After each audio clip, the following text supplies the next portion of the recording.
Januarja 1943 je na Osankarici pri Treh žebljih na Pohorju padel legendarni pohorski bataljon.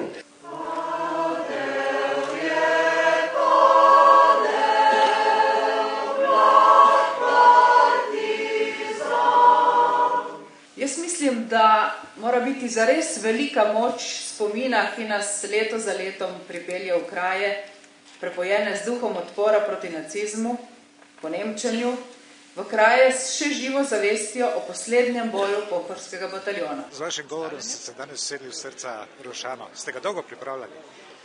Sem porabila kar novoletne praznike, zato da sem znova preštudirala zgodovino pohorskega bataljona in sploh nastajanja narodno-osvobodilnega odpora v teh krajih, ker na fakulteti smo sicer zelo veliko preštudirali pri vojaški zgodovini o različnih dogodkih iz naše preteklosti, ampak ko prihajaš v kraje, kjer veš, da se boš srečal z ljudmi, ki so priče tistih časov, je prav, da zelo dobro preštudiraš, spoznaš, prepoznaš vse zgodbe, zapise, arhivske in druge iz tistih časov, kajti tu se mi zdi, da potem pogledaš v oči živi zgodovini.